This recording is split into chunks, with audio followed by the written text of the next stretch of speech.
Disculpa a nombre de todo el mundo por acá. Tuvimos un pequeño problema con la computadora, como suele suceder, pero ya estamos aquí y vamos a empezar.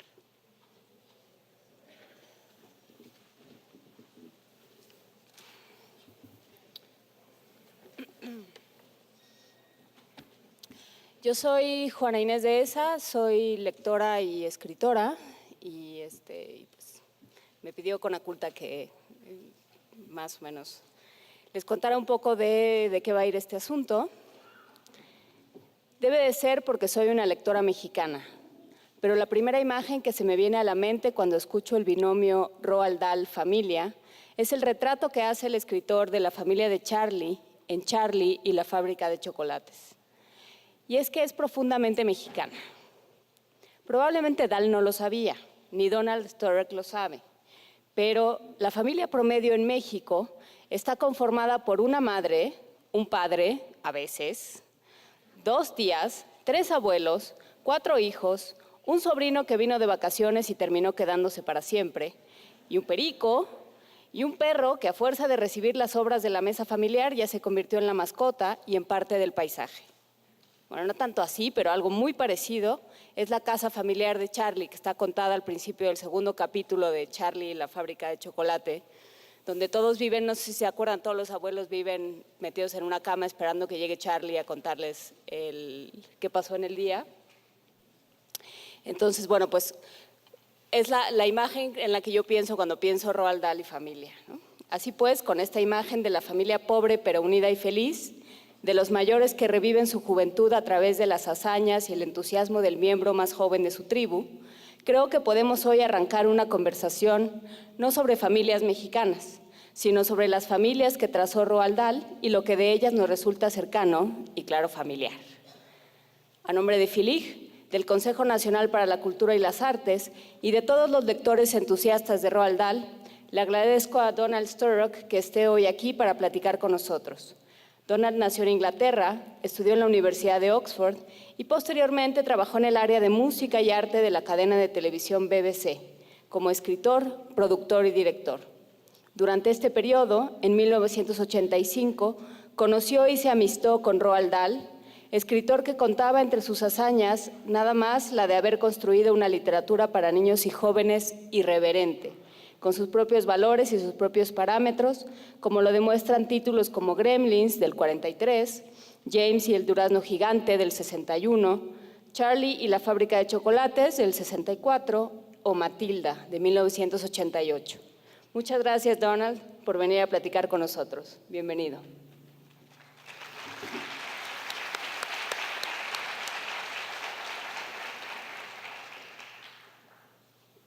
Señores y señoras, muy buenas tardes. Roald Dahl sadly never visited Mexico. Nunca visitó México, por desgracia. Estoy seguro que le hubiera encantado México si hubiera venido acá. Y bueno, pensé que sería muy padre ver si podría encontrar alguna relación entre él y México para poder empezar con esta plática del día de hoy. Y pues en internet encontré una referencia entre él y México. Y es bastante interesante en su libro, que es de James y el melocotón gigante, en el que él obviamente descubrió que en México la gente comía insectos. Así es que tiene un personaje que es un chapulín, le da una línea que dice en inglés: preferiría que me frieran en vivo a que me comieran los mexicanos, y que me comieran los mexicanos. Entonces, evidentemente, pues sí, a él le interesaba México, por lo menos en ese sentido. Así es que me siento un suplente un poco pobre en ese sentido de él, pero bueno, voy a tratar de hacer mi mejor esfuerzo en esta plática. A ver, déjenme ver si esto funciona.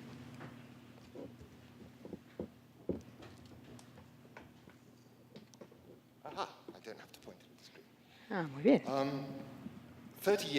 Hace 30 años, yo era director de televisión en la BBC, un joven director, y tuve la gran fortuna de que me pidieran un documental de Roald Dahl. Este encuentro cambió mi vida por completo. Ahora estoy en una postura muy distinta. Ahora soy el experto de su vida y de sus escritos.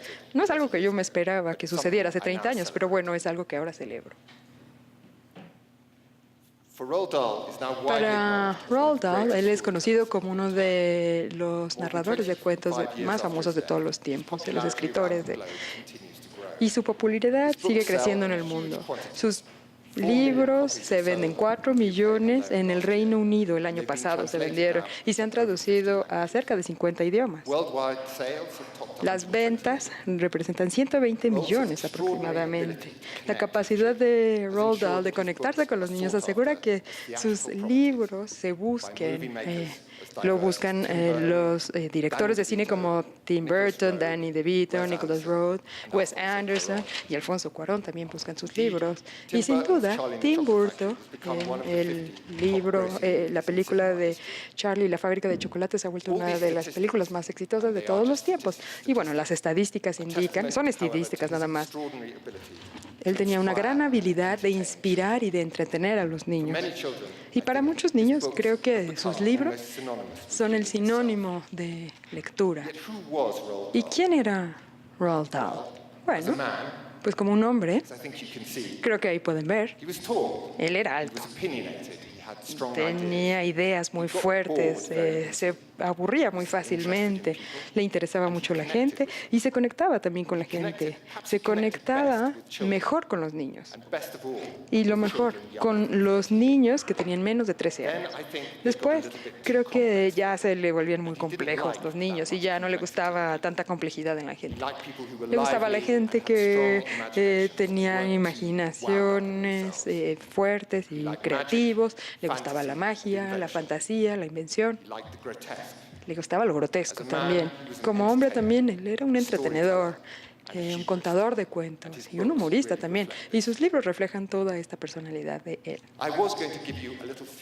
Les quería dar un poquito de idea de Roald Dahl, porque bueno, tengo aquí unos pequeños videos, pero hay unos problemas técnicos y los videos no van a funcionar y no los vamos a poder ver. Pero espero que sea posible que al final lo podamos ver. Sé que ya es muy decepcionante esto, pero pues me temo que hay problemas técnicos. No sé, funcionaban súper bien en mi computadora, pero ya no están funcionando en la computadora que tenemos aquí.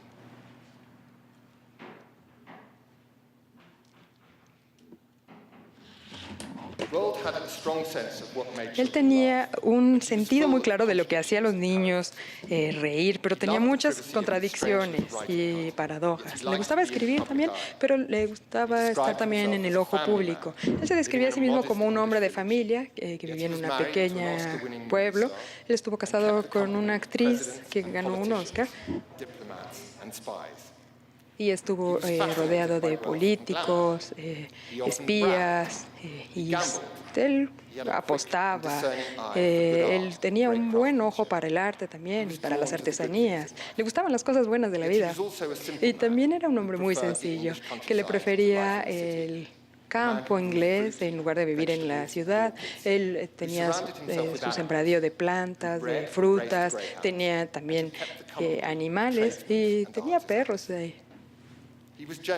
Él era bastante generoso, aunque su generosidad era silenciosa y de bajo perfil. Solamente el que recibía algún acto de generosidad sabía de él. Así es que él era un publicista por un lado, pero también se comportaba como Él podía moverse como un zorro y lo conocí por primera vez cuando él era un hombre ya mayor de casi 70 años. Él era un acertijo. Esta es una imagen de donde él escribía. Espero que al final también podamos ver aquí su espacio para escribir. Y le hablé de la posibilidad de hacer una película de él. Y no comenzamos bien esa charla. Y en parte porque creo que él esperaba que llegara alguien mayor y esperaba alguien mayor de la BBC y llegó un chico de 20 años, pues se quejó con su esposa en ese momento que le mandaron a un niño ahí para que lo entrevistara y se sintió un poco decepcionado. Pero bueno, cuando vio que yo hice mi tarea como un buen niño, nuestra relación mejoró de inmediato.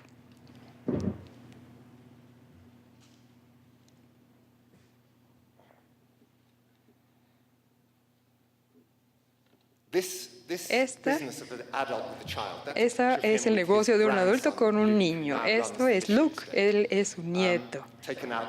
Esta foto se tomó en su pequeña cabaña donde él escribía todos estos libros. Entonces, esta tensión que hay entre el adulto y el niño también reflejaba cierta tensión en él mismo de escribir para los niños, que pues esto fue algo que resultó al final de su vida. Durante gran parte de su vida, él se vio a sí mismo como un adulto, un escritor para adultos, y no fue sino hasta que tuvo hijos, que tenía apenas 40 años, que cuando empezó él a comenzar a escribir para niños. Entonces, pensé que examinaríamos este viaje y que sería algo bueno, porque son hechos que no son muy conocidos de su familia, pero también nos da una idea de algunas de las cualidades que él tiene para escribir para los niños. También dice mucho acerca del papel de la familia para Roald Dahl, tanto en su vida personal como en su ficción. Y para alguien que esté familiarizado con la vida, bueno, yo sé que tú sabes un poco de él, aquí hay una pequeña biografía de él.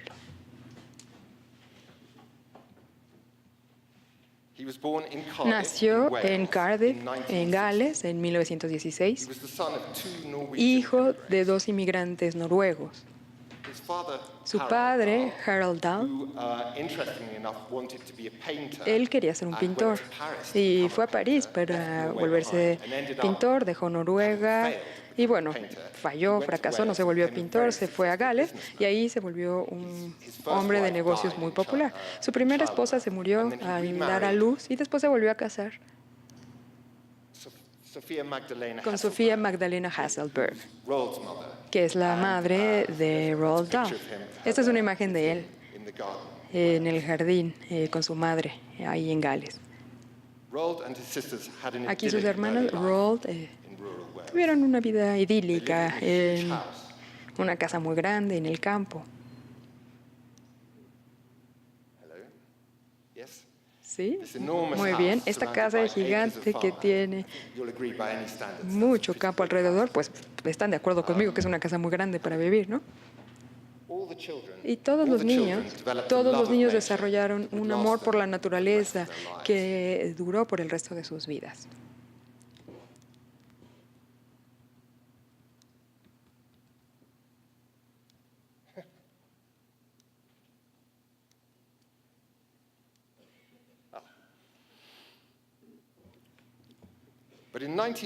Pero en 1920, la familia sufrió una doble tragedia.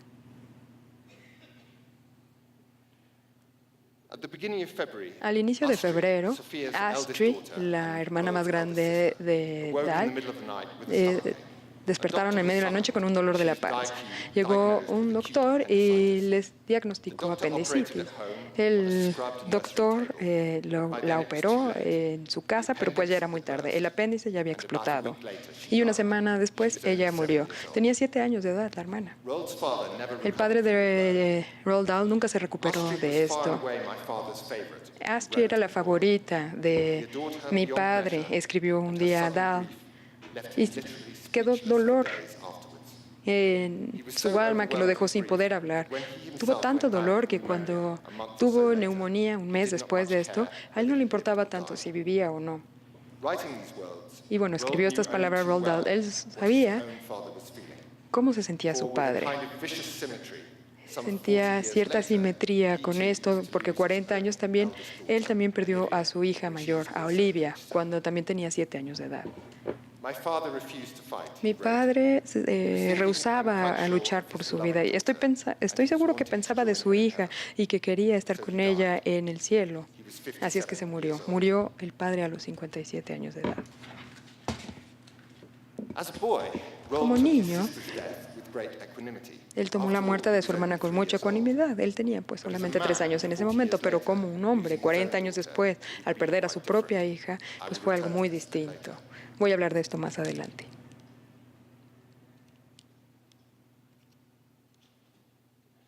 Sofía Magdalena, su mamá, educó a la familia.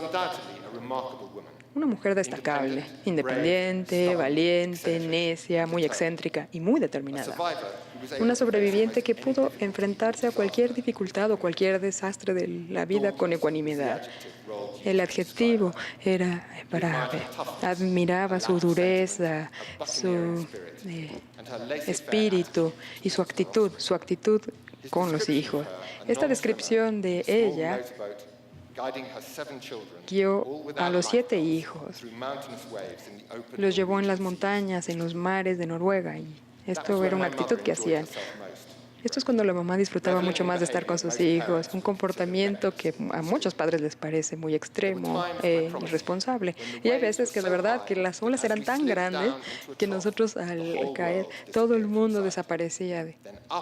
Y después subíamos en el barco otra vez y estábamos casi verticales en el barco con estas olas, hasta que llegaba la siguiente ola y todos atados con un cinturón y parecía que estábamos en una montaña. La descripción de Dahl puede ser un poco exagerada. Bueno, él solía exagerar, pero esta metáfora nos indica la admiración que él tenía por su madre. Se requieren muchas habilidades para poder ser el timón de un barco como esto, pero mi madre sabía cómo hacerlo perfectamente y nos encantaba cada minuto de que estábamos con ella en este barco. Su madre nunca se volvió a casar. Primero iban sus hijos. Nunca conoció una familia de 2 padres. Y esto lo vemos en muchos de sus libros, donde hay un héroe o heroína en su libro, que es el propio héroe y que encuentra un amigo que los ayuda a enfrentarse a la ansiedad y a las miserias de la vida. La primera serie fue en el internado. Lo enviaron a un internado a la edad de 9 años. Ahí lo golpearon y no tuvo ningún tipo de cariño. Él está en la primera fila, segundo de la derecha. Y esa fue una situación, esta sensación de que no tenía afecto, que no tenía cariño, que no había amor como el amor de una familia. Esto es lo que él recreó en en su primer libro para niños, que se llama James y el melocotón gigante.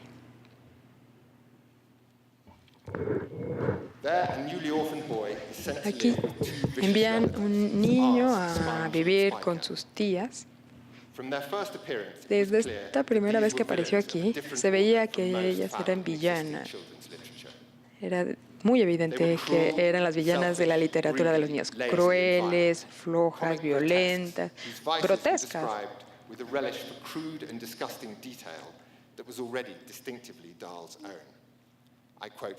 Y bueno, esta es una cita que tengo yo de Dahl. Aunt Sponge, la tía Sponge, era muy gorda y muy pequeña. Tenía ojos chiquitos, una boca que se le hundía y la cara un poco aguada, que parecía como si le hubieran hervido la cara. Parecía como una coliflor cocida. La otra tía era flaca, delgada, huesuda y utilizaba unos lentes que se le veían en la nariz y le tenía un clip en la nariz. Tenía una voz chillona y también labios muy largos, y cuando se enojaba o se emocionaba, escupía un poquito por su boca al hablar. Esta es la sensación de agonía, con una oposición de la felicidad y la tristeza, el éxito, el fracaso, la fantasía y la realidad. Es algo que él nunca va a olvidar. Se quedó en su vida presente esto. Incluso como un hombre mayor, él recuerda esto, el mundo, qué aislado es el mundo, qué tan aislado se puede sentir un niño, incluso dentro de su familia, qué tan rápido se tiene que adaptar a nuevas experiencias y qué tan raro es el mundo de los adultos cuando se ve a través de los ojos de un niño. Y en su primera escuela, no importaba si él tenía 28 años o 68, porque para nosotros un adulto es un adulto y todos los adultos eran criaturas peligrosas.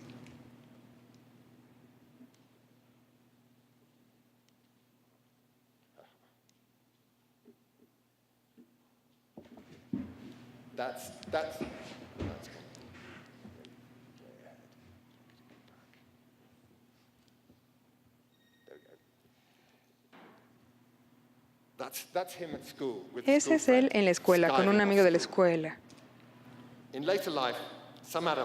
Algunos adultos ven que esto es un aspecto muy infantil de su personalidad y les molesta un poco esta actitud.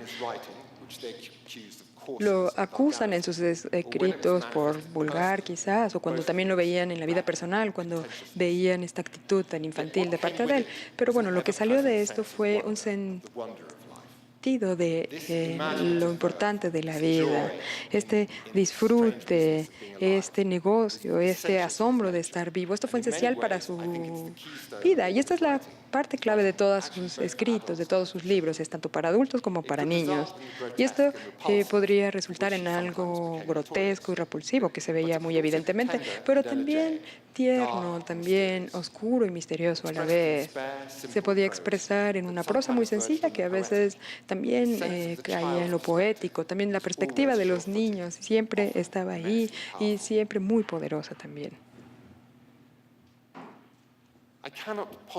No puedo describirles qué se sentía estar ahí parado en la oscuridad de la noche. Él escribió en su libro Danny, el campeón del mundo, describiendo aquí un niño que se perdió en el bosque. Esta sensación de solitud, el silencio tan profundo como la muerte, y los únicos ruidos que escuchaban eran los únicos ruidos que yo hacía. Tenía una sensación de que el mundo entero me estaba escuchando. Los árboles y los arbustos, también los pequeños animales escondidos también en la tierra, y los pájaros también, todos me escuchaban. Incluso el silencio me escuchaba. El silencio me escuchaba. El silencio escuchaba el silencio. Danny quizás es su libro más personal. Es el único libro que él escribió donde no había mágica ni fantasía. Y gran parte de esto se basa en su propia experiencia, cuando él tuvo que educar a su propia familia, él solo. Y bueno, más adelante voy a hablar de esto. Pero bueno, ahora quiero regresar a su propia historia de vida.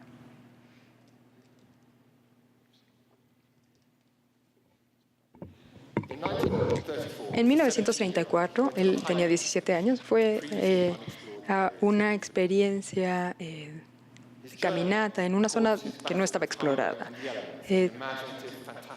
Describió una aventura de hambre y el futuro que tuvo ahí. Él es el que tiene la cabeza rapada ahí y él decidió que le raparan la cabeza porque le dijeron que si se rapaba la cabeza no iba a tener piojos. Así es que por eso él decidió raparse la cabeza para no tener piojos. Y escribió en su diario algo que de verdad creo que es muy interesante. Esa noche el nivel del agua en el barco subió varias pulgadas. Y si hubiera habido un gigante ahí, gigante, que se hubiera enfermado, que hubiera necesitado un pañuelo, hubiera agarrado nuestra tienda de campaña para sonarse. Él está ahí, de nuevo. Él es el fotógrafo de la expedición y siempre le interesó la fotografía. Después de la escuela, trabajó en Shell Oil Company porque quería viajar a lugares exóticos. Él no quería ir a la universidad. Entonces tuvo que esperar algunos años. Pero en 1938, a los 21 años, lo enviaron a África, a Dar es Salaam. En Tanganica, era una colonia británica, pero a tal no le interesaba la política ni la escena social ahí. A él le interesaba la gente, conocer gente, vivir aventuras. Y bueno, también con mucha curiosidad, él escribió muy poco en ese momento, solo le escribió a su madre algunas cartas y tampoco hay evidencia que en ese momento a él le interesara ser escritor, ni nada por el estilo. Después de un año empezó la guerra y todo cambió. Medía 2 metros aproximadamente, pero a pesar de esto, él decidió capacitarse como piloto. Esto de volar lo liberaba algo dentro de él. Le daba una sensación de la magia y de lo místico. Y también esta idea de volar. Esto se ve mucho en las historias para niños que escribió. De hecho, en su último libro, Los Min Pins, un pequeño niño está volando en un mundo increíble de silencio, deslizándose en el mundo donde toda la gente estaba dormida en sus camas.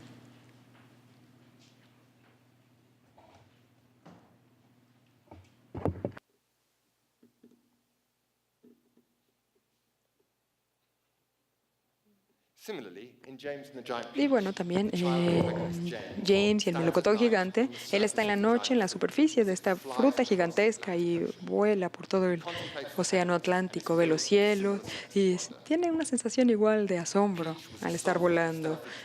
El melocotón era muy silencioso, muy suave y flotaba por el aire. Y en varias ocasiones, durante esta noche silenciosa, en el medio del océano, con la luz de la luna, James y sus amigos vieron cosas que nunca nadie había visto. Roald trained in Kenya, Se Iraq, capacitó en Kenia, en Irak, on the way to join his squadron in North Africa for his first pero day. chocó en su avión. It was a humiliating start. Fue un inicio muy humillante como piloto de tiempo completo y las lesiones que tuvo Suffered such severe trauma to his back. tuvo tantos problemas, se quemó, que todo el mundo pensó que no volvería a pasar. Pero bueno, él volvió a volar de nuevo en Grecia y en Palestina, donde logró derribar algunos aviones y también vio a muchos de sus camaradas caer muertos. Dahl saw this particular plane, a Este hurricane avión en he'd particular actually flown es un the day before, huracán que se destruyó durante en mayo de 1941 y también en algún momento después de estas lesiones lo obligaron a irse a su casa con lesiones. Y él decía que las lesiones que él recibió durante estos accidentes pues cambiaron su personalidad y se volvió menos inhibido y más fantasioso. Y también probablemente estas lesiones también lo hicieron convertirse en escritor. In autumn that year, En el otoño de ese año, él vivía de nuevo con su madre en una villa que se llamaba Grendon Underwood. Tenía 100 personas viviendo en este pueblo. he found his mother's cottage a difficult place in which to live. Fue un lugar difícil para él vivir ahí con su madre porque, bueno, no había privacidad y las habitaciones eran muy pequeñas. Pero salía en las tardes y veía a dos niños pequeños que estaban huérfanos porque su padre había muerto y les ayudó a crear un mundo imaginario. Y los niños que hoy siguen vivos recuerdan eso. Debajo de un gran árbol les dijo varios cuentos de las criaturas que se llamaban los gremlins. That pilots in the Air Force Criaturas que vuelan y que los culpan por los errores mecánicos del avión. the aunt of these boys was one of the Una de las tías de estos pequeños niños fue una de las primeras personas que describió a Dahl como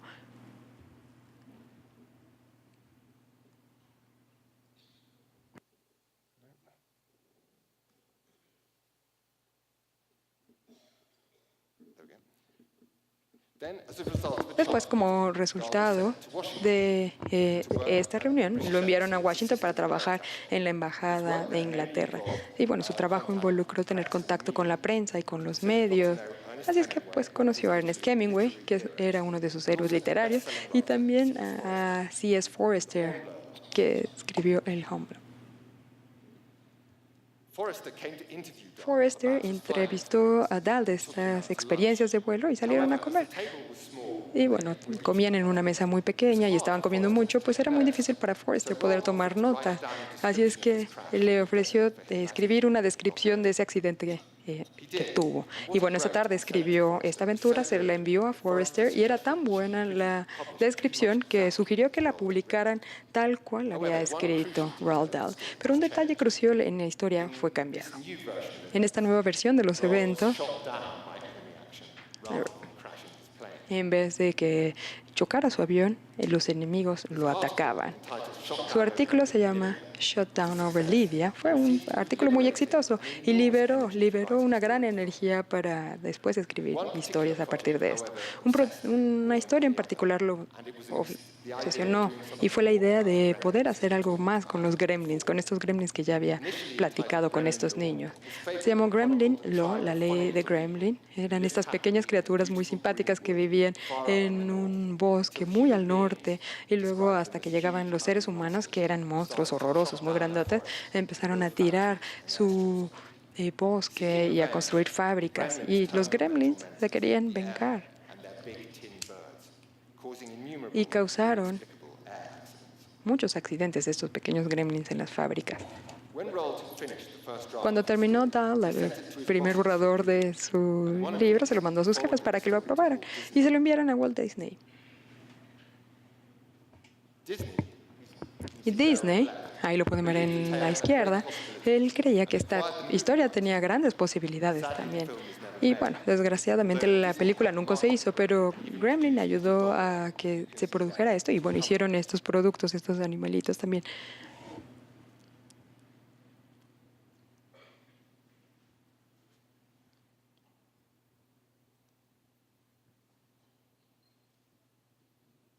Oddly, Roald himself never Bueno, referred to Gremlins Dahl as children. nunca se refirió a los Gremlins como una historia para niños, pero sí, de cierta forma era para niños, pero él no pensaba que era una historia para niños, porque su propia relación con estas criaturas tenía muchas experiencias que eran demasiado personales para él y que por supuesto ayudaban a explicar por qué había tenido este accidente en el desierto.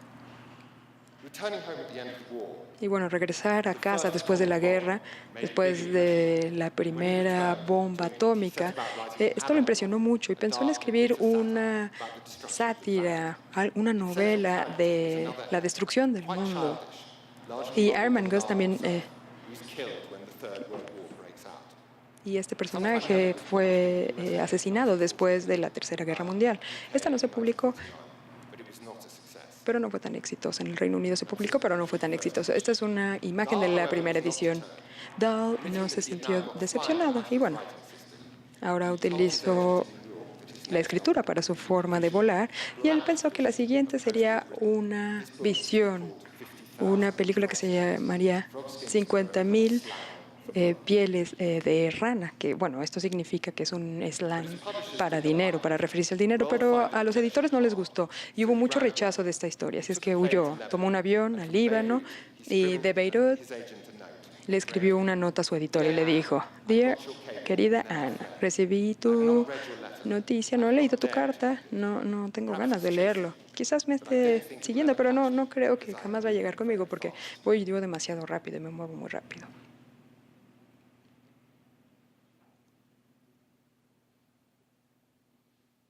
This was perhaps the great professional crisis. Esto fue una crisis profesional muy clara de Dahl. Texas newspaper magnate called Charles Marsh. Charles Marsh lo ayudó a salvarse de esta crisis que tuvo. Le ofreció un trabajo trabajando en Nueva York y le dio también una visa en los Estados Unidos para trabajar en su fundación.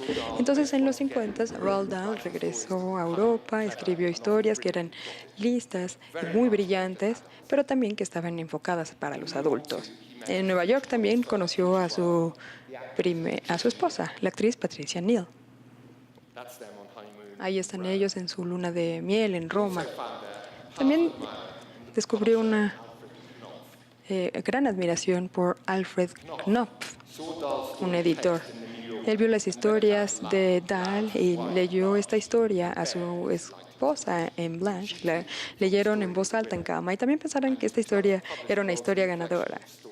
Y decidieron publicar las historias de Dahl en 1953 y le escribió a Anne para incluir a Dahl en su lista de publicaciones. Alguien como tú va a ser un éxito en Nueva York y en Europa, pero uno de los críticos observó que el señor Dahl se comportaba como el inventor loco de libros para niños. Él no era el único que se dio cuenta en la sencillez con la que Dahl podía entrar a la mente de los niños. Y lo hizo muy bien en una de sus historias que se llama The Wish, El Deseo. Y su agente también le sugirió que escribiera un libro para niños. Él pensó que esta idea era un poco absurda. Sin embargo, a finales de los 50, voy a regresar una diapositiva. La familia Dahl tuvo 2 hijas. Y sus historias se tomaban mucho tiempo para terminar. Entonces, una vez su agente le invitó otra vez a que escribiera otro libro. Y entonces, mientras más escribía de niños, se volvían más interesantes todas estas historias para niños. Y creo que aquí hay una oportunidad de que ya no trabajes en este formato de historias cortas y ahora que empiezas a escribir de fantasía. Eres muy bueno escribiendo para la fantasía. Creo que se te puede ocurrir un libro muy interesante tanto para adultos como para niños. Y final, la tercera vez de que le pedían y después de 10 años de pedirle, él decidió tomar este reto de escribir un libro para niños. Pasaba mucho tiempo con su hijo, especialmente cuando su esposa se iba a filmar. Él educó a estos niños, él fue su madre y padre. Y bueno, era muy bueno cuando estaba con ellos, pero cuando estaban en la rutina, él era mucho más activo que la madre. But it was not all drudgery.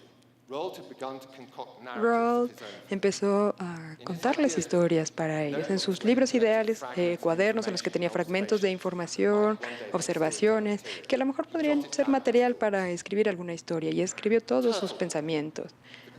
El niño de la tortuga, pequeños insectos en el suelo, la grabadora mágica, el niño que podría mover objetos, el niño que soñaba con el futuro, que siempre se volvía en realidad. Sin embargo, ninguna de estas ideas parecían ser buenas ideas, y él no estaba tan seguro hacia dónde tendría que dirigirse, así es que dudó bastante. Y poco a poco empezó a trabajar con insectos, le interesaban los insectos. Se dio cuenta que sus niños siempre les interesaban mucho los insectos. Y dejó de hacer cosas originales con perros y gatos y ratones. Y él pensó que no se había escrito mucho de los insectos, pequeñas cosas como a lo mejor de arañas y de gusanos. También empezó a especular un poco.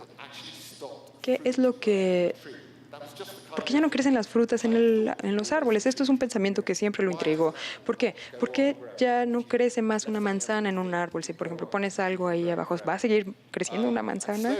Y bueno, poco a poco estas ideas empezaron a converger.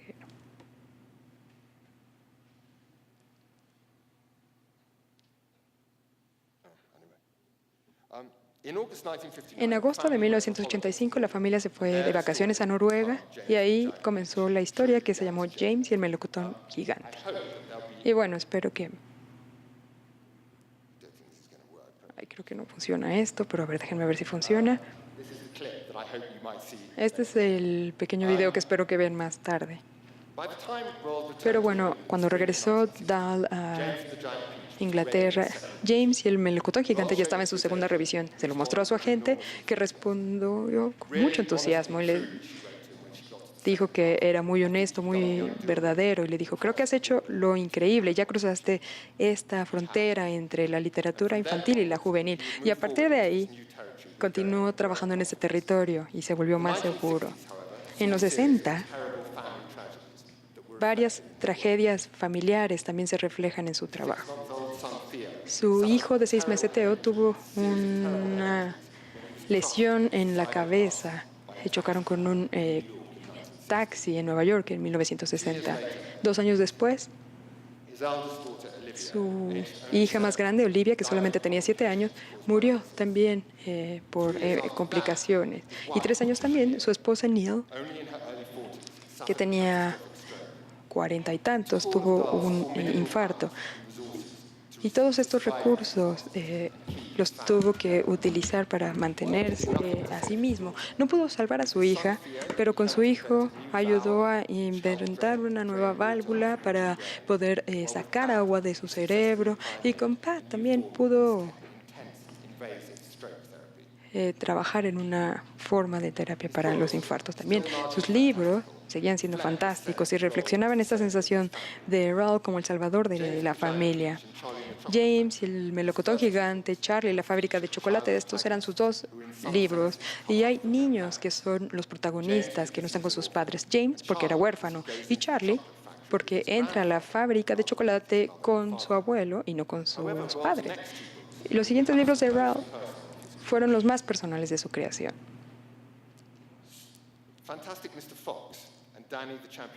El Fantastic Mr. Fox, el Super Zorro, tienen figuras paternales muy fuertes.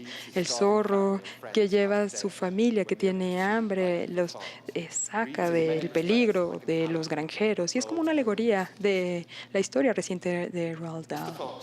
El señor Fox es muy creativo, muy resistente, y jamás se ve derrotado por sus problemas. Es tan impresionante que lo que hace su esposa es verlo a los ojos, igual como la esposa de Dahl, decirle: querido, eres un gran zorro.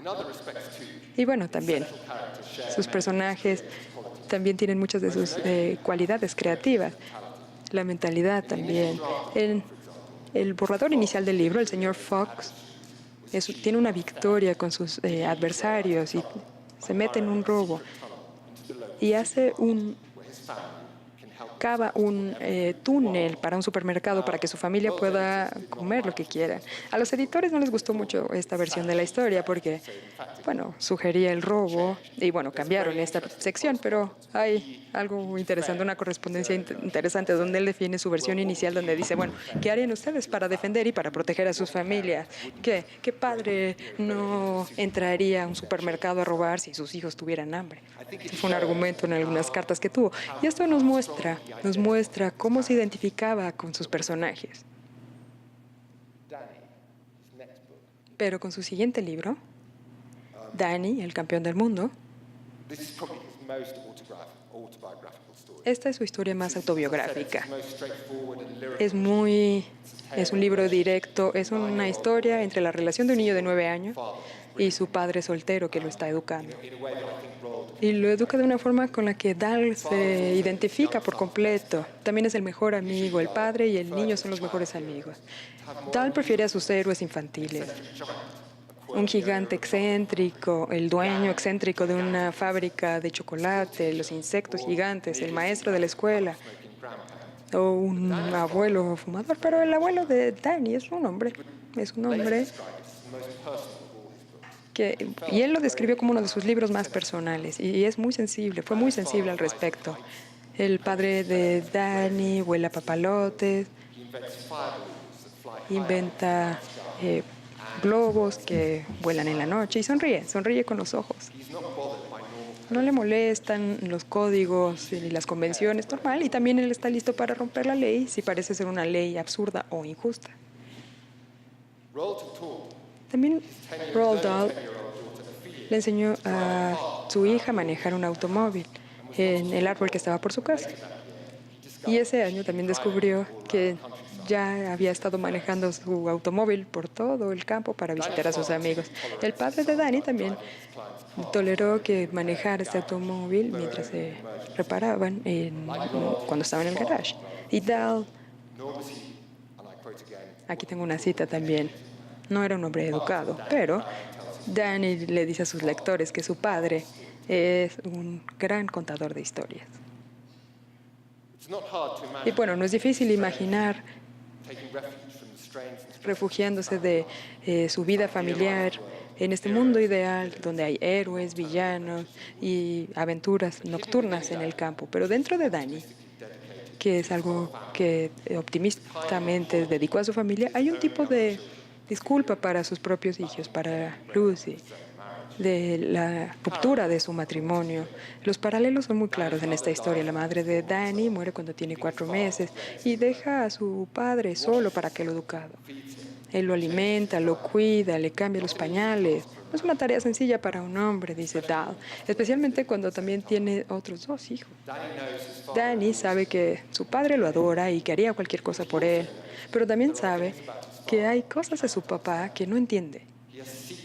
Tiene secretos, tiene necesidades, y acá, de nuevo, una cita. Tiene dolores también, que deja a su hijo y sale en las noches, todas las noches al bosque. Y esto es algo que el niño no puede entender. Danny aprende durante su historia que su padre no es perfecto. Los adultos son criaturas complejas, llenas de secretos. Algunos tienen secretos muy profundos y otros tienen otros, muchos más profundos. Pero hay otros también que tienen hábitos muy privados, que tienen bajo su manga, que a lo mejor nos aterrarían si supiéramos de ello. El secreto del padre es que tuvo secretos que eran difíciles de explicar a su hijo. Este amor también pudo sentir a la familia mal, pero bueno, esta es otra historia que no tenemos aquí tiempo para contar. Después de su divorcio se casó con la segunda esposa, Lizzie. Él escribió más prolíferamente que con anterioridad y en la última época él logró producir algunos de sus trabajos más importantes, Matilda, Las Brujas. Él fue muy fértil como escritor mayor. Y llegó la magia de nuevo en sus historias y también ese sentido de un niño aislado de sus padres. Esto salió también en el BFG y en Matilda también, en donde ambos héroes pierden a sus padres, y también en Las Brujas, donde pierden a los padres. In his last story, Y en su última historia, Matilda Matilda has parents who simply Matilda tiene padres que simplemente no respetan su inteligencia o el amor que ella tiene por los libros. Y bueno, al final de la historia, Matilda decide abandonar a sus padres y se va a vivir con su maestra de la escuela. Entonces, pues aquí hay una idea muy compleja de las familias que tiene Dahl. Y me gustaría concluir con algunas observaciones generales de los libros que escribió para el libro. Los libros para niños son difíciles de analizar. Cada libro es muy distinto uno del otro. También tiene su propio mundo. Tienen elementos de magia o de fantasía también. Y cada uno de los libros también tiene un niño que se defiende a sí mismo y que se empodera.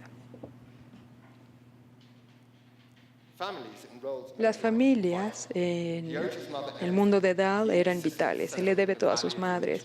Y él y su hermana vivieron a 10 minutos el uno del otro, después de adultos.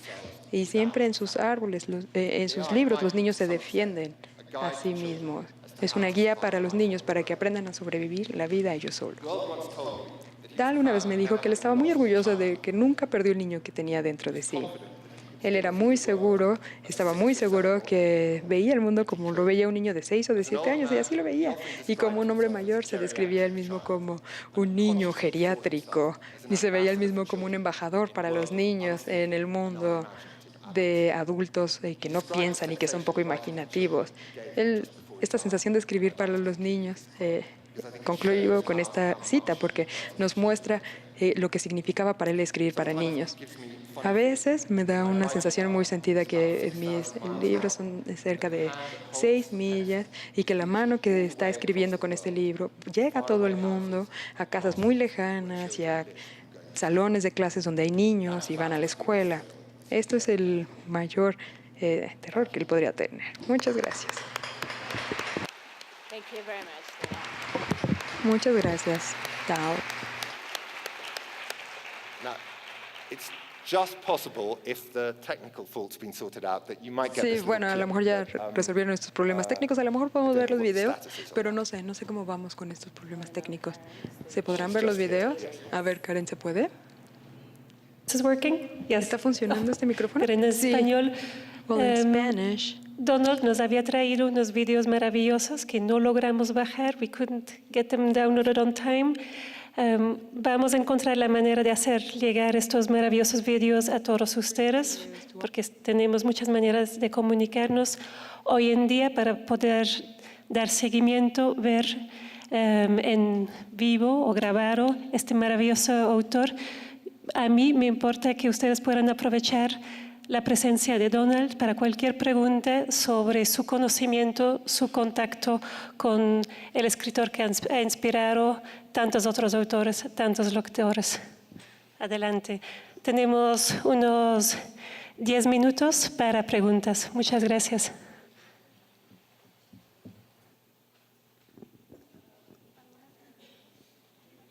Arráncate.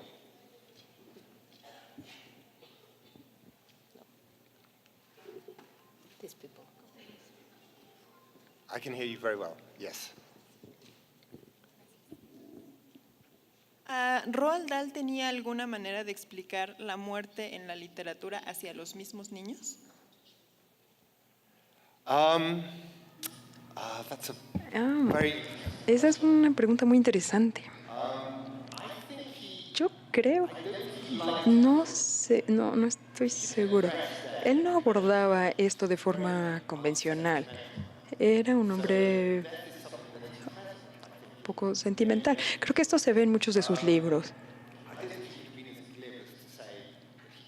Sí, él podía explicar la muerte para los niños, pero quizás el final de Las Brujas es lo más cercano a esta explicación. Para los que no han leído este libro, el niño personal, el personaje principal, se convierte en un ratón y está alejado de sus padres y vive solo con su abuela. Y al final de la novela, cuando el ratón ya logró derrotar a las brujas, entonces la abuela y el ratón están en la cama juntos y descubren que la expectativa del ratón es exactamente la misma que la expectativa de vida de la abuela. Entonces creo que esta es una forma muy buena de ver a la muerte, muy de cerca, pero bueno, si tienes un gran amigo o si estás con alguien que te ama y que está contigo, pues no importa realmente si es el siguiente año, 2 años, lo importante es que haya alguien que te ama junto a ti.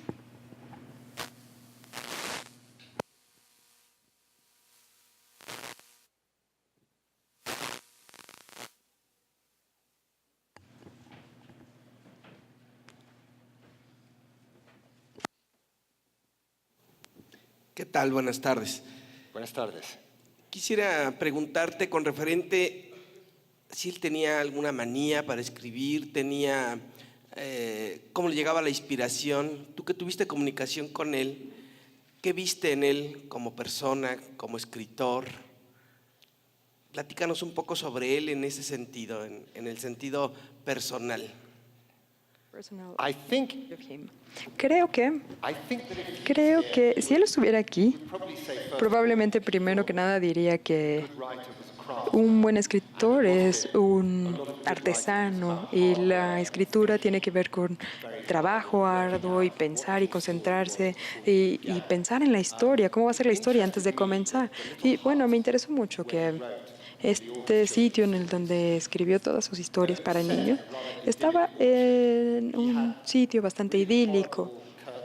Tenía cortinas horribles que bloqueaban la vista y creo que era muy importante para él crear un tipo de vientre donde él podía dejar que su imaginación fluyera y tenía pequeños objetos chistosos junto a él. Algunos objetos él los acumuló cuando era niño o objetos que le llamaban niños. Cosas muy excéntricas, como por ejemplo, tenía una bola de envoltorios de chocolate, una pelota así. Y a él le gustaba esto, que su imaginación fluyera para poder escribir una historia. Así es que cuando tenía una buena idea, tenía un libro de ideas, y aquí cité algunas de estas ideas en la plática. Escribía una idea en este cuaderno, o si leía algo en el periódico, algo que le encantaba, entonces se iba a este cuaderno de ideas y ahí cortaba los ojos de la gente, por ejemplo, los ojos de las personas que veían el periódico, los cortaba, los pegaba en su libro de ideas y escribía qué es lo que significaba, lo que cada imagen decía, incluyendo, no sé, los ojos de un asesino o quizás los ojos de... No me acuerdo, pero tenía otros ojos en sus libros, sus libretitas de ideas. Entonces, él era muy profesional en la forma que recolectaba toda la evidencia para sus historias. Y cuando escribía el primer borrador de alguna de sus historias, la cambiaba. Una vez que se le enviaba a los agentes o a los editores, la cambiaba mucho. Y entonces le enviaban ideas. Y si le enviaban ideas que eran buenas, pues incluía las ideas a la historia. Así es que, sí, creo que no es una respuesta fácil esta pregunta, pero ojalá que te haya iluminado un poco mi contestación. ¿Hay alguien por allá atrás que está preguntando? Veo varias manos por allá atrás, alzadas. Buenas tardes. Serían 2 preguntas. Primero, tengo entendido que Roald Dahl no tenía nariz. ¿Cómo llevaba esa situación? Y segundo, ¿cómo era su relación con Quentin Blake, que fue su dibujante todo el tiempo? ¿Cómo lo conoció? ¿Qué relación tenían? Por favor. Bueno, sí tenía nariz, no es que no tuviera nariz, sino que sí, se le reconstruyeron con una cirugía, pero creo que no le preocupaba del todo, a lo mejor nada más tenía algunos problemas médicos, pero tuvo problemas de sinusitis, por ejemplo, y también lo tuvieron que operar con frecuencia, pero en cuanto a la relación con Quentin Blake, es una relación muy interesante, porque todo su trabajo fue ilustrado por Quentin y cuando murió, solamente las que él escribió en los últimos 6 o 7 años fueron ilustradas por Quentin. Y de hecho, su última historia, los Minpin, la ilustró otra persona más que se llama Patrick Benson. Y él solicitó esto en particular porque no sentía que Quentin Blake lo estaba logrando del todo bien. Entonces, como colaboradores, se llevaban bastante bien. Dahl admiraba muchísimo a Quentin y Quentin también a Dahl, o sea, era una admiración mutua la que tenían.